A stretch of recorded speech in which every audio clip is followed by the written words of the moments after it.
எல்லாருக்கும் மாலை வணக்கம். சூப்பரா கருவேப்பிலை பொடி செய்யலாம். எல்லாத்துக்குமே மேட்ச் ஆகும். இட்லி, தோசை, சப்பாத்தி கூட வச்சு சாப்பிடலாம். மெயினா சாதத்துக்கு சாப்பிடலாம்.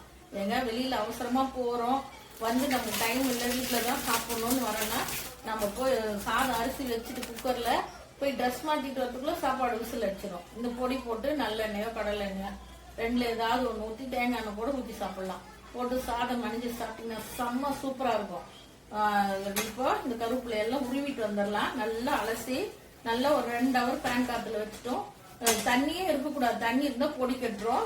நல்லா காஞ்சிட்டு 2-3 ஹவருக்கு மேலேயே ஆயிடுச்சு. கழுவி வச்சுட்டு ஒரு தூக்கம் போட்டு வந்துட்டோம்.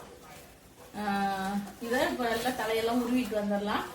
உருவிட்டு வரதுக்குள்ளார நம்ம இதுக்கு என்னென்ன பொருள் எப்படி தாளிக்கிறோம்னு பார்க்கலாம். தலையை மட்டும் உருவிக்கலாம். எல்லாம் இங்க எடுத்து வச்சிருக்கேன். அப்படியே அப்படியே போட போட சொல்லிடுறேன். ஸ்டவ் பற்ற வச்சுருவேன். கண்ணு வானல் வேணும்டா, இந்த வறுத்து வேணும்.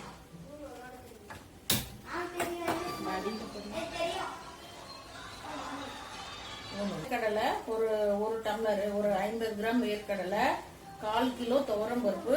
ரேஷன் பருப்பு வேஸ்ட் பண்ணாதீங்க, இந்த மாதிரி பொடிக்கெல்லாம் யூஸ் பண்ணிக்கோங்க. கடலைப்பருப்பு ஒரு 100 பருப்பு, உளுத்தம் பருப்பு ஒரு 100. எள்ளு வந்து நீங்க என்ன எள்ளும் போட்டுக்கலாம். நான் வெள்ளை எள்ளு இருந்தது, ஒரு 50 கிராம் வெள்ளை எள்ளு. சும்மா அந்த வாசனைக்காக தனியா ஒரு 10 பல்லு பூண்டு உரிச்சு வச்சிருக்கேன். காஞ்ச மிளகா ஒரு 20 மிளகா, மிளகு ஒரு 25 கிராம், சீரகம் ஒரு 25 கிராம். எல்லாம் நல்லா பொன்னிறமா வறுத்துக்கணும். வந்து துவரம் பருப்பு வச்சுக்கலாம். தீய விட்டுறாதீங்க, நல்லா ஸ்லோவா ஓரளவுக்கு வச்சு நல்லா வறுத்துருங்க. நல்லா பொன்னிறமா வறுத்துக்கலாம். ஒவ்வொரு பருப்பா அப்படியே தனித்தனியாவே பாருங்க, நிறைய இருக்கு, அதனால தனித்தனியா வறுத்துக்கலாம். ரொம்ப அனல் அதிகமா வைக்காதுங்க. நல்லா பொன்னிறமா வறுத்துக்கோங்க. பொன்னிறமா இப்ப எடுத்து கொட்டிக்கலாம். துவரம் பருப்பு ரேஷன் பருப்புல செய்ய நல்லா இருக்கும் பொடி. நல்லா பொன்னிறமா அது மாதிரி கொஞ்சம் ஸ்டவ் ஸ்லோ வச்சு வறுத்துக்கோங்க. அடுத்து உளுத்தம் பருப்பு வச்சுக்கலாம். எல்லாமே இதே மாதிரி இப்படி பொன்னிறமா தீ விடாத வறுத்துருங்க, கை எடுக்காத வருங்க. ஸ்டவ் ரொம்ப அனலும் வேணாம்.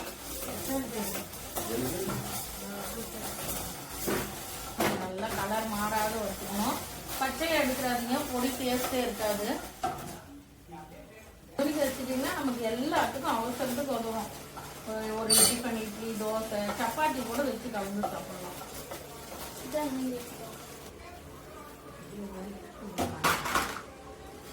பாருங்க, இது பொன்னிறமா வறுத்துக்கோங்க. ஒரு பருப்பு கூட கருகக்கூடாது. எல்லாம் அதே மாதிரி வறுத்துக்கலாம். வேர்க்கடலை, வறுத்த வேர்க்கடலை வீட்டில் இருக்கு, சும்மா லைட்டா வறுத்துக்கலாம். சாதம் ஏன்னா கலர்ஸ் வந்து கொஞ்சம் நமக்கமா இருக்கும். எள்ளு, வெள்ளை எல்லாம் சீக்கிரம் அந்த வானம் சூடா இருக்கு, நல்லா சீக்கிரம் அம்மா கூப்பிடுறான்னு இதெல்லாம்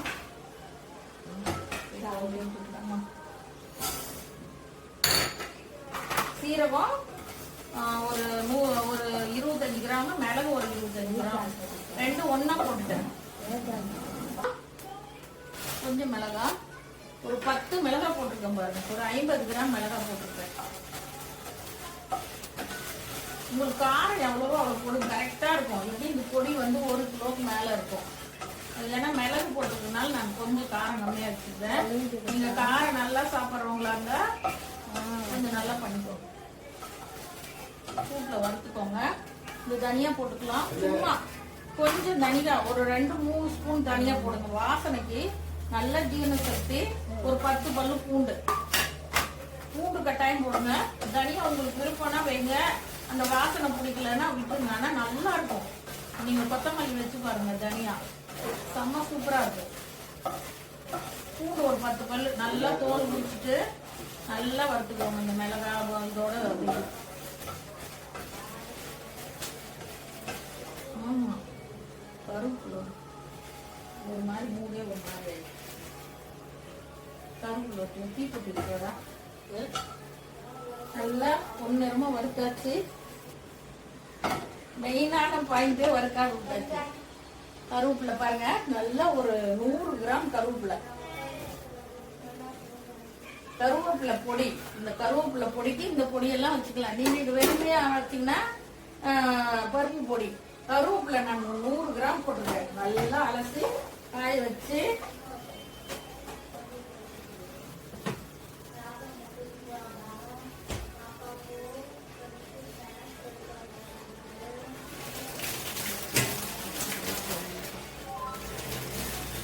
கலர் மாறாத எடுத்துருங்க. நல்லா வறுபடணும். அந்த பச்சை கலர் மாறக்கூடாது. அப்படி நல்லா வறுத்துருவோம். நல்லா வறுபட்டுரும். பெருங்காயம் வந்து ஒரு ஸ்பூன் பெருங்காயம் போட்டுக்கலாம். 1 ஸ்பூன், சின்ன ஸ்பூன்ல 1 ஸ்பூன் பெருங்காயம் போட்டுட்டேன்.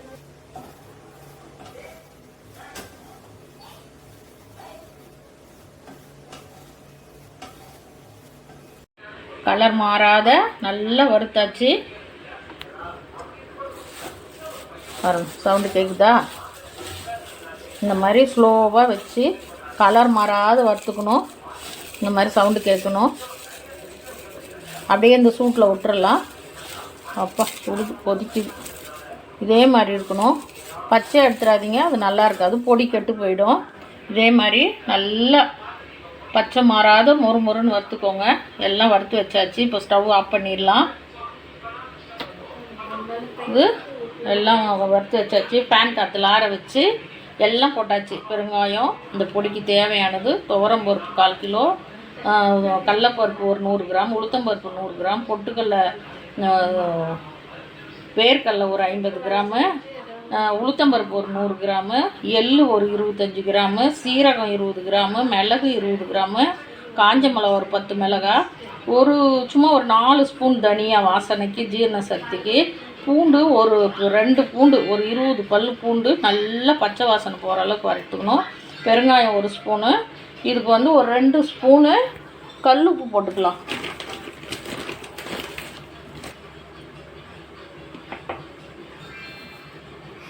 கல் உப்பு, ஏன்னா 1 கிலோ ஒரு 2 ஸ்பூன் போட்டுக்கோங்க. கரெக்டாக இருக்கும் இந்த அளவு. நல்லா ஆறட்டும். இந்த கருவேப்பிலையும் ஆறட்டும். நல்லா வானலில் இருக்கட்டும். வானலில் சூட்டில் இருந்தால் பாருங்கள், நல்லா மொறுன்னு ஆயிடுச்சு. சவுண்டு கேட்குதுங்களா? பச்சை கலர் மாறவே இல்லை. ஸ்டவ்வை ஸ்லோவாக வச்சு வறுக்கணும். அப்போ தான் இந்த கலர் மாறாது. இப்போ ஆறட்டும். ஆறின பின்னாடி அரைச்சி எடுத்து பொடி ஆற வச்சு ஒரு டப்பாவில் கொட்டி வச்சுட்டோம்னா வருஷ கணக்காக வச்சுருந்தா கூட கெடாது. எல்லாம் போட்டாச்சு. பொடிக்கு தேவையானது. இது பார்க்குறவங்க லைக் பண்ணுங்கள், கமெண்ட் பண்ணுங்கள், ஷேர் பண்ணுங்கள். இந்த பொடி வீடியோ எல்லாருமே சாப்பிட்லாம். எல்லாருக்குமே யூஸ் ஆகும். கடலெண்ணெய், நல்லெண்ணெய், தேங்காய் எண்ணெய் எதை வேணாலும் ஊற்றி சாப்பிட்லாம். சமைக்கிற எண்ணெய் எல்லாமே. பொடி சூப்பராக ரெடி ஆயிடுச்சு. இப்போ ஆறட்டும். சூடாக இருக்குது. மிக்ஸி ஜாரில் போட்டு ரொம்ப நைஸாக அரைச்சிடாதீங்க. ஒரு மாதிரி வளவலன்னு இருக்குது. எண்ணெய் ஊற்றினா கொஞ்சம் லைட்டாக சொரன்னு அரைச்சிக்கோங்க. அப்போ தான் நம்ம அந்த எண்ணெய் ஊற்றி பொடி வச்சு சாப்பிட்றதுக்கு இந்த வாயில் மாட்டுக்குள்ளே இந்த டேஸ்ட்டு சூப்பராக இருக்கும். சாப்பிடவும் நல்லாயிருக்கும். அதனால் கொஞ்சம் சொரன்னு அரைச்சிக்கலாம். அரைச்சிட்டு வந்து பார்க்கலாம். எல்லாம் ஆறட்டும். எல்லாமே ஒன்றா போட்டு அரைச்சிக்கோங்க. கருவேப்பிலை, மிளகாய் எல்லாத்தையும் ஒன்றா போட்டு அரைச்சி வச்சுக்கோங்க. எல்லாமே கொஞ்சம் சொரன்னு அரைச்சிக்கலாம். சூப்பராக புதுசாக பார்க்குறேங்க அனைவரும் சப்ஸ்கிரைப் பண்ணி விடுங்க. நீங்களும் இதே மாதிரி செஞ்சு வச்சு குழந்தைங்கள்லேருந்து பெரியவங்க வயசானவங்க வரைக்கும் சாப்பிட்லாம். ஜீரண சக்திக்கு தான் பெருங்காயம் போட்டுக்கிறோம், பூண்டு போட்டுக்கிறோம், கொஞ்சம் தனியாக போட்டுக்கிறோம் ஜீரண சக்திக்கு. ஏன்னா எல்லாமே துவரம் பருப்பு. அதனால தான் கடலைப்பருப்பு கம்மியாக வச்சுருக்கிறேன். இதே மாதிரி பொடி நல்லா கொஞ்சம் சொரன்னு அரைச்சிக்கோங்க. ரொம்ப சொரன்னு அரைக்காதீங்க. கொஞ்சம் நெய்ஸாக அரைச்சிக்கோங்க. நம்ம பொடி வச்சு கலக்கி சாப்பிட்டா டேஸ்ட்டாக இருக்கும். இது மாதிரி அரைச்சி சூப்பராக நீங்களும் இட்லி பொடி ரெடி பண்ணிக்கோங்க. நான் வறுத்த மாதிரியே எல்லாம் வறுத்து எல்லா ஐட்டமும் அதே அளவில் வச்சு செஞ்சிங்கன்னா இட்லி பொடி சூப்பராக ரெடி.